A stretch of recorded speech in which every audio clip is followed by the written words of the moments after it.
Vitajte v našom videu o rôznych typoch dezinfekcie vody. Dnes sa pozrieme na výhody a nevýhody rôznych produktov a riešení, ktoré vám pomôžu udržať vašu vodu čistú a bezpečnú. Baktérie sú veľmi častý problém v studni. Sú rôzne druhy baktérií. Baktérie fekálneho pôvodu alebo baktérie z podložia, ktoré vytvárajú zapachajúci sírovodík.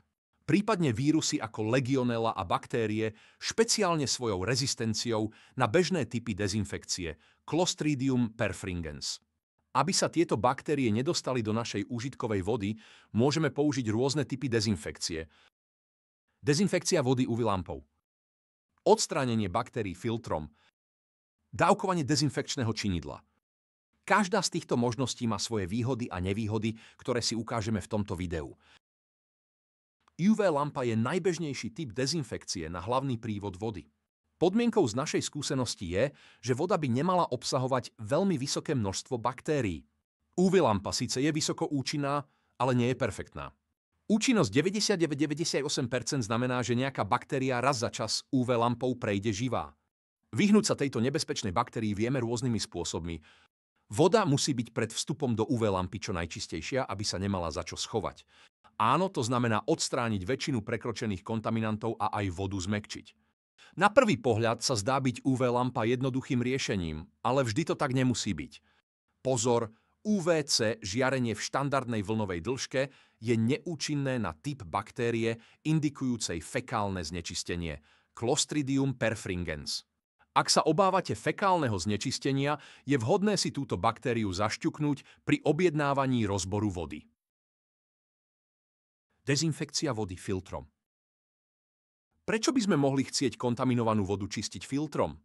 Niekto by povedal, že UV lampa baktérie síce zabije, ale prejdú len ich mŕtve telá. Pravda je taká, že to tak naozaj je. UVC žiarenie baktérie inaktivuje alebo zneškodní, poškodí ich genetický materiál a voda je následne pitná. Filter na druhú stranu baktérie zachytí spolu aj s inými nečistotami. Na výber sú dve možnosti. Reverzná osmóza v kuchynskom dreze alebo disruptor na hlavný prívod vody. Reverzná osmóza je super filter, ktorý sa hodí v tejto dobe už do každej domácnosti. Jeho špecialitou je osmotická membrána, ktorá zachytáva nečistoty až do 0,000008 mikróna. Takouto jemnou membránou neprejdú skoro žiadne nečistoty a baktérie už vôbec nie. Preto je vždy vhodné zvážiť reverznú osmózu, a to hlavne na studňové vody. Prevenciou na studňové vody s vysokým množstvom nebezpečných baktérií je zapojiť za reverznú osmózu ešte jednoduchú UV lampu, ktorá sa zapína len pri prietoku vody a účinne dezinfikuje vodu, aj ak by sa náhodou vo filtračnej membráne vytvorila trhlina, cez ktorú môžu baktérie prejsť. Takáto lacná reverzná osmóza patrí len priamo do kuchynského drezu, kde postačí nízky prietok vody na pitie. Na hlavný prívod vody sa dá tiež osadiť výkonnejšia reverzná osmóza, ale to je najnákladnejšia možnosť. Druhá možnosť filtrácie, určená na hlavný prívod vody, voda bude bez baktérií v celom dome, nielen v kuchynskom dreze, je disruptor. Disruptor nemôže byť použitý pri vode so zvýšeným železom a mangánom. Disruptor musí byť umiestnený na chladnom mieste. Takže ak takúto možnosť nemáte, napríklad nie je miesto v šachte, môžete tento filter z možností vylúčiť. Disruptor tiež dokáže zachytiť rôzne nečistoty, dokáže zachytiť aj abiosestón, čo môže byť výhodou. Cenou za jeho výhody je, že znižuje prietok na hlavnom prívode vody. Pre bežné domácnosti to ale väčšinou nie je vôbec žiadny problém. Keby som to mal celé zhrnúť, filter je v prípade vysokého množstva rôznych baktérií lepšia možnosť ako UV lampa, lebo je väčší predpoklad, že cezeň žiadne z nich neprejdú.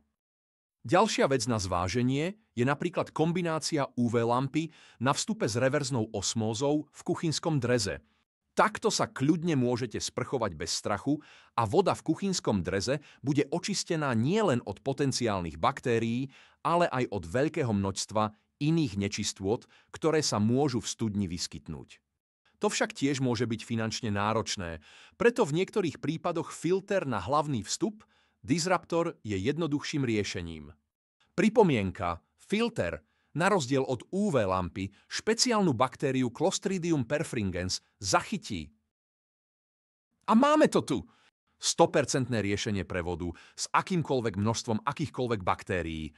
A ešte k tomu čistí aj celú plochu rozvodov vody v dome, byte, paneláku alebo aj mrakodrape. No to musí byť snáď sen, nie? No zo sna sa môžeme rýchlo prebudiť, lebo hlavný problém dávkovania dezinfekčného činidla do vody je predsa vo finančnej nákladnosti. Teraz si ukážeme dva hlavné typy dezinfekčného činidla a nakoniec prečo je to celé také finančne nákladné. Prvý typ dezinfekcie je dávkavanie chlornanu sodného. Chlornan sodný sa dávkuje do vody čerpadlom, voda sa musí niekde chvíľu zdržať, aby chlornan sodný mohol reagovať s baktériami. Voda je následne 100% dezinfikovaná. Chlornan sodný ďalej v menšom množstve putuje rozvodmi vody, kde tiež reaguje s možnými baktériami, až napokon vyjde z kohútika alebo je zachytený na nejakom jednoduchom uhlíkovom filti. Druhý typ je dávkovanie sanosilu. Výhodou sanosilu je, že na rozdiel od chlornanu nevytvára karcinogénne THM a zabíja Clostridium perfringens, ktoré sú okrem UVC žiarenia rezistentné aj na chlornan sodný. Prečo je potrebná vyššia investícia? Je to jednoduché, základ je vstupná investícia do kvalitného čerpadla. Vstupná investícia do kvalitného čerpadla z kvalitných komponentov nám zaručí, že čerpadlo vydrží čerpať a čerpať. Môžete si byť istí, že kúpa lacného čerpadla sa v rozmedzi 20 rokov vyplatí oveľa menej ako jednorázová investícia do niečoho kvalitného, čo tých 20 rokov má aj šancu vydržať. Koniec koncov tak ušetríte ako na servisoch, tak aj na množstve čepradiel, ktoré bude treba vymeniť. Kvalitné čerpadlo sme si objasnili a teraz ďalší finančne nákladný problém nám zostáva už len v prípade dávkovania sanosilu. Dezinfekčné činidlo totižto nie je najlacnejšie. Našťastie sanosil môžeme použiť len v špecifických prípadoch. Prvá možnosť je, že sanosil nás oslovil viac ako chlornan sodný. Druhá možnosť je, že sa vo vode nachádzajú tie spomínané špeciálne chlóru aj UV žiareniu rezistentné baktérie Clostridium perfringens.